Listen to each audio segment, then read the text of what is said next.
change your way of life? Because people are afraid of change. Yeah. But do you feel that the fitrah, this natural disposition about recognizing God and living for Him, that it overtook you?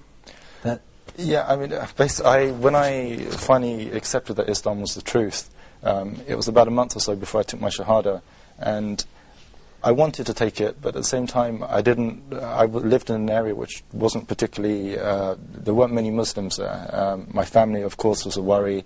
How would they react? What would they say? But eventually, it was almost like a snowball. It was like I was rolling and rolling and rolling, and eventually, it got to the stage where I couldn't hold it back anymore. I just had to take my Shahada, and when I took it, it was like a whole weight had been lifted off my shoulder, and immediately it was sort of peace and tranquility. It just hit my heart.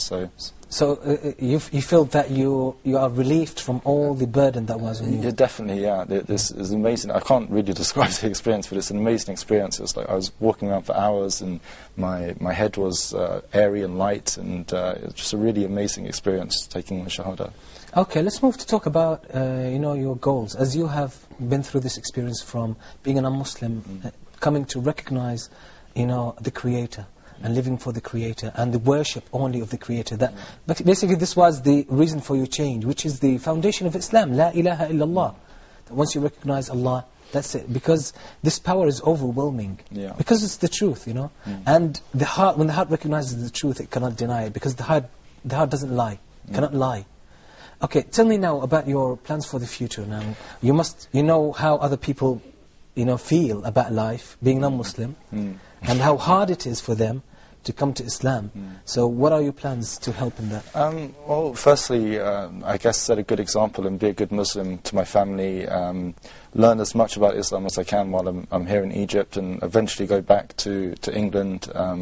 And just give dawah as much as I can, perhaps on a personal level, to my family, people who I used to hang around with before I became Muslim, and let them know how it affected me, how it changed me for the good, for the better, and how they too can perhaps achieve what they're looking for, if only they would stop for a second and think really about their own meaning and purpose here. I think really that's my goal and my ambition. And okay, we talked today about that La ilaha illallah has the potential really to change our lives, to make us, will give us the wisdom and the tranquility of understanding, what this life is all about. Did you feel that when you come to Islam? Well, when I came to Islam, I realized the purpose of my existence, but fulfilling it was another issue. So that's a new struggle. It's a new struggle. So basically, I became a Muslim. I felt peace, tranquility. I knew why I was here, and I had direction and focus now. Whereas before, I was lacking that. Even if perhaps I was working, I had direction there, but it wasn't. It was just a short-term thing. I wasn't that far-sighted. Whereas when I embraced Islam, now I had a direction, I had a goal and an aim which was clearly defined, and now it was about achieving it. So it's a struggle, but alhamdulillah, it gets easier. And okay, we hope that Allah subhanahu wa ta'ala gives you success in this. Before I close with you, I know that through one stage when you got to know about Islam, you were arguing with some Muslims, and you tried to prove that they were wrong. That was some sort of struggle. Yeah, because I didn't want Islam to be the truth, and also I guess maybe arrogance a little bit on my part is that I didn't want to lose the argument, and I find perhaps a lot of people, whenever they're arguing, they'll even argue things which perhaps they don't necessarily agree with, just so they can save face and win the argument. Yes. So this is what I was trying to do, but everything I said, they had an answer for. And my heart, it just agreed with it completely. I couldn't say no to it. That is great. It just teaches us a lesson that even sometimes people argue with you against Islam. They argue against Islam, but it doesn't mean that they are bad people. Maybe they're looking for the truth. And for them, maybe arrogance, maybe ignorance sometimes, makes them feel that they are defending the truth. But they are not. But as I said, if they have sincerity in their heart, Allah will guide them. Allah will guide them. I really appreciate this, Zakaria, and may Allah increase you in your iman and give you success in your hopes, so that you be a good example for others and teach them more about Islam. Okay, now we had a couple of meetings with some people, with the youth actually, to see how or what their impression about the meaning of La ilaha illallah. Just to take they will serve as a sample of, do the Muslim youth understand the reality of the meaning of La ilaha illallah? We'll watch them together, inshallah, then we'll come back to comment on them soon. Thank you very much, Zakaria. Jazakallah khair.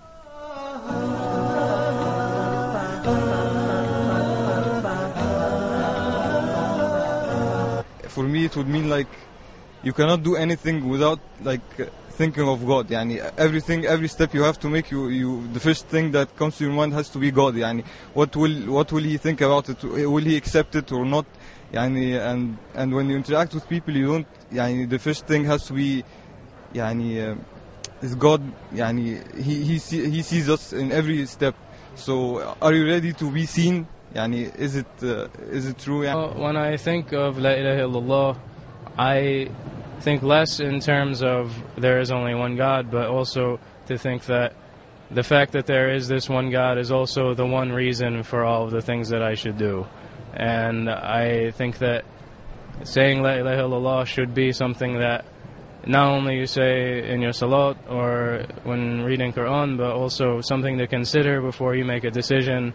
When you think, why do I feel this way about something? Do I feel because I am treating something else as an elaha that's more important to me than Allah? And so you have to sort of understand that nothing is worthy of worship besides God. Not money, not cars. It's just a struggle every day to understand that you have to focus your attention on worshiping God all the time. And I think, so for me, the first thing that comes to mind is nothing, not no one. You have to realize that Allah created us for no other purpose except to worship Him. And He doesn't need us, He doesn't need anything from us, and it's us that actually, we need Him. And so when you say La ilaha illallah, you're remembering that He created you for this purpose, to worship Him. And if you're not, fulfilling this purpose or this goal that He created you for, then there's something wrong.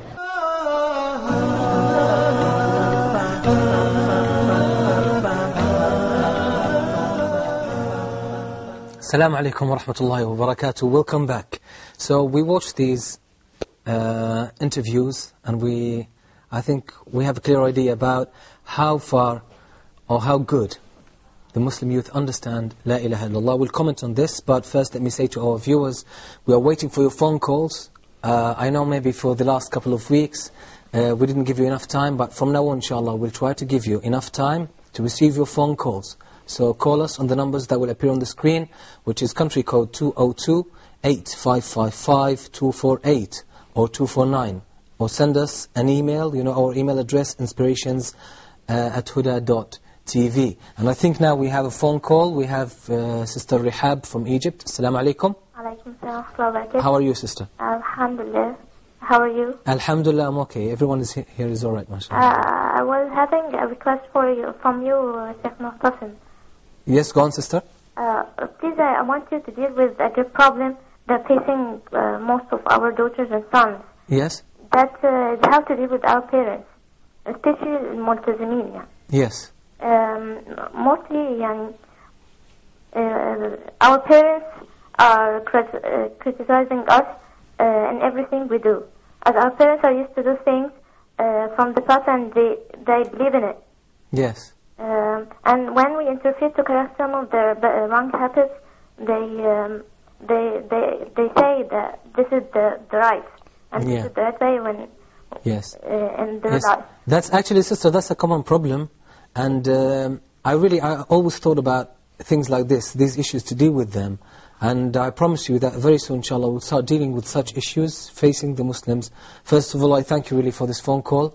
I really appreciate this, and because it's not our topic today, I really apologize. I will not get into it, but I promise that very soon we'll deal with these issues. I know it's a very important thing, but I turn to the parents, I say to them, when your daughters or your sons come to Islam, appreciate them. They've chosen their way. They have the courage to uphold the truth and hold on to it despite all the challenges.